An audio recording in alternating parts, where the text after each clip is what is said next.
Hello everyone, hope so that you all are safe at your houses. So today we are going to start our next chapter for term 1 and which is chapter number 11, force, work and energy. Force मतलब क्या होता है कि अगर आप कोई भी चीज़ पर पुल या पुश की एक्शन लगाते हो तो हम उस पर फोर्स अप्लाई करते हैं. What do we apply in it? We apply force. ठीक है, अभी आगे हम लोग पढ़ेंगे फोर्स से वर्क कैसे रिलेटेड है और वर्क से एनर्जी कैसे रिलेटेड है. ठीक है, अ पुल और a push acting on a object is called force. अगर पुल और पुश हम अगर एक्ट करते हैं कोई भी ऑब्जेक्ट के ऊपर तो उसे हम फोर्स कहते हैं. वी कैन मूव ऑब्जेक्ट्स और change their shapes by applying force. हम लोग ऑब्जेक्ट्स को मूव कर सकते हैं, चेंज कर सकते हैं by applying them on the force. Force apply करने से हम ऑब्जेक्ट्स को मूव और उसके शेप्स को चेंज कर सकते हैं. आर दिस पीपल पुलिंग और pushing? Right the correct answer under the each image. ये क्या कर रहे हैं? ये जो इंसान है वो बैग को पुल करके ले जा रहे हैं. So the answer will be pulling. फिर बी में ये क्या कर रहे हैं? हम लोग डोर को पुल कर रहे हैं ना, तो यहाँ पर आएगा पुलिंग. और इससे ये क्या कर रहे हैं हम लोग? We are pushing it out, मतलब बंद कर रहे हैं. So here it will come pushing.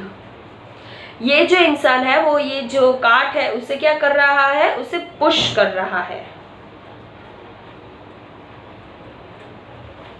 और ये जो लेडी है वो वाटर को पुल अप कर रही है. What is she doing? She is pulling up.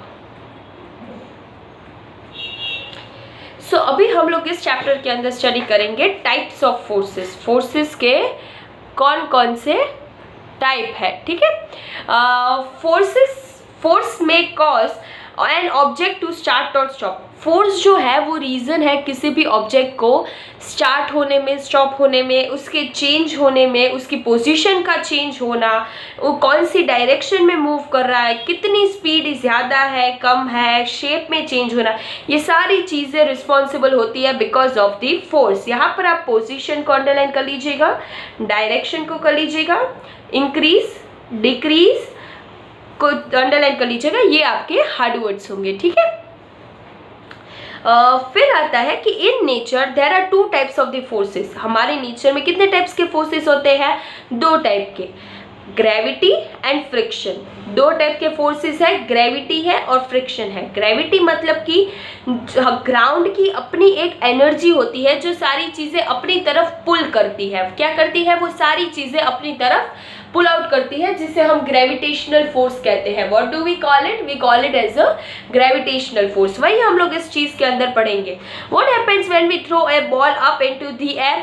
अगर हम लोग एयर में बॉल को थ्रो कर रहे हैं तो फिर क्या हो रहा है? वो ये देखो, इस लड़की ने बॉल थ्रो किया, थोड़ी देर वो हवा में रहेगा, फिर वो जो बॉल है वो नीचे गिर जाएगा. क्यों? क्योंकि ग्राउंड की अपनी एक एनर्जी होती है, अपना एक फोर्स होता है कि जो सारी चीज़ें अपनी तरफ अट्रैक्ट करती है, जो सारी चीज़ें अपने पास अपने तरफ खींचती है. तो फिर आपको मतलब आपको ऐसी सोच आएगी कि वो हमें क्यों अट्रैक्ट नहीं करे, मतलब वो हमें क्यों पुल नहीं करे. Yes, gravity do that thing too. वो हमें भी अपनी तरफ, ज़मीन की तरफ, हवा ग्रेविटी फोर्स जो है ज़मीन के अंदर, वो हमें भी उसकी तरफ पुल करते हैं. लेकिन हम जो है हम भी फोर्स अप्लाई करते हैं. अगर आप वॉक कर रहे हो तो यहाँ पर आपने अपना पैर रखा, ये ग्रेविटी है कि वो यहाँ पर रहने दे रहे हैं. फिर जैसे ही आप दूसरा पैर इसे उठाओगे, मतलब we are giving the force, हम लोग उस पर फोर्स डाल रहे हैं. फोर्स डाला हमने इसे उठाया और फिर इधर रखा, इसे फिर से उठाएंगे तो वी आर अप्लाइंग फोर्स. हम जो भी फोर्स अप्लाई कर रहे हैं वो ग्रेविटेशनल फोर्स से जब ज़्यादा होगा तभी हम उसे उठा पाएंगे, तभी हम उसे आगे बढ़ पाएंगे, चल पाएंगे. It first rises up, then seems to stop and then falls to the ground.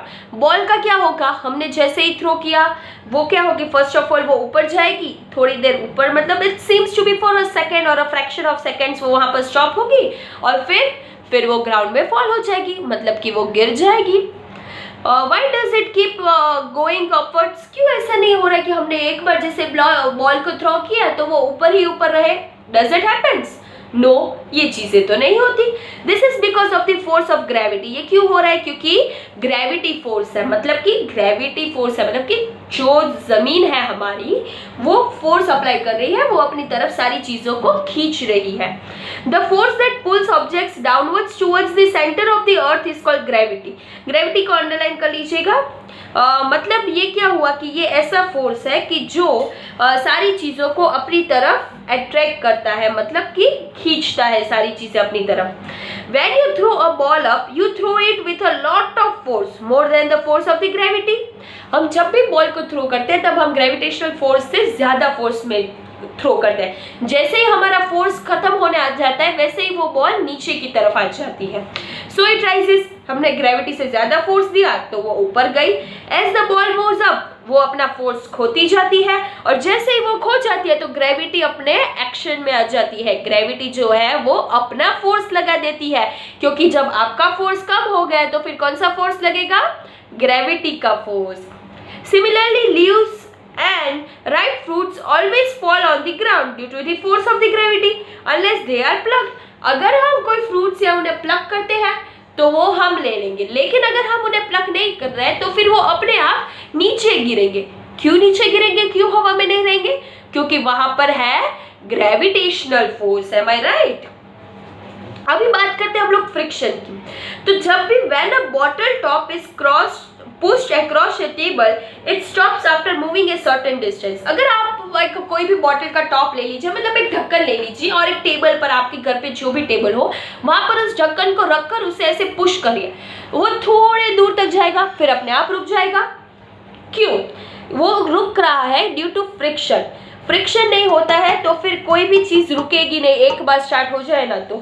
मतलब क्या हुआ कि दो ऑब्जेक्ट्स के बीच का कांटेक्ट, ये एक ऑब्जेक्ट है, मान लो कि ये रोड है, इसके ऊपर कोई भी व्हीकल चल रहा है तो जैसे ही आप ब्रेक मारोगे तो वो स्टॉप होगा, ठीक है? वो होगा friction.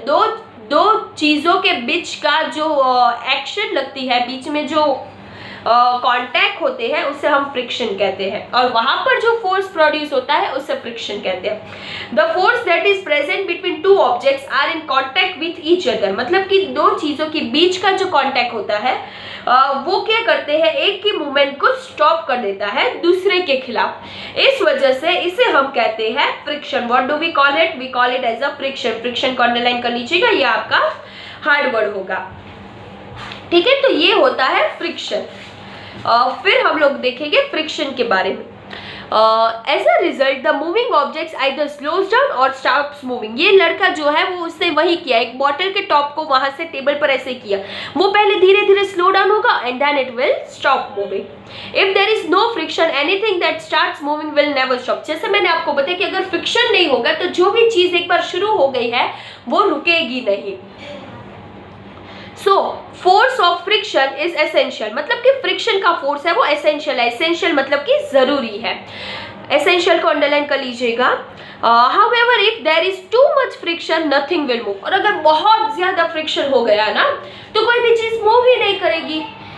In general materials with a smooth surface, जिसका सरफेस स्मूथ है जैसे कि ग्लास है, आइस है, वहां पर कम फ्रिक्शन होता है मटेरियल्स में, क्योंकि और जहां पर रफ सरफेस है ना जैसे कि कारपेट्स है वहां पर फ्रिक्शन ज्यादा होगा। क्या होगा? वहां पर फ्रिक्शन ज्यादा होगा, ठीक है? तो आज के लिए हम लोग इतना ही रखते हैं, बाकी का चैप्टर हम लोग कल से शुरू करेंगे, ठीक है? आपको अगर कोई भी चीज समझ में ना आए तो मुझे बताना है। लेट्स रिमेंबर एक खत्म कर लेते हैं फिर हम लोग स्टॉप कर देंगे। Force is the act of pulling and pushing. हाँ, yes, it's true. Gravity causes us to sleep on the wet floor? नहीं, वो हमें स्लिप नहीं करती, वो सारी चीजें अपनी तरफ खींचती है। So here it will be false. An object thrown up in the air comes down to the ground because of the friction? No, it comes down due to the gravity. So यहाँ पर भी आएगा false. Friction causes an object to move faster? No, it causes the object to stop or slow down. So it is also a false. Force of friction acts on the moving objects? Yes, it's true. क्योंकि अगर object move कर रहा है तो ही friction होगा दो चीजों के बीच में। ठीक है, तो tomorrow we will start from our work. Work क्या होता है, किसे वर्क कहते हैं, वो हम लोग कल करेंगे। फिर हम लोग देखेंगे कि मशीन्स, कौन कौन से मशीन्स है, लिवर, पुली, व्हील, एक्सल और inclined plane, screws and wedges. और कल हम लोग देखेंगे एनर्जी और उसके सोर्सेज, कौन कौन से एनर्जी है, सोर्सेज ऑफ द एनर्जी कौन कौन सी है, sun and water. And tomorrow we will complete our chapter number 11। ठीक है, और फिर हम लोग परसों एक्सरसाइज कर लेंगे और उसके बाद हमारी वर्कशीट्स होंगी। Hope so that you have understood each and everything. अगर आपको कुछ भी चीज समझ में ना आए तो आप मुझसे पूछ सकते हो। ठीक है, thank you and have a nice day.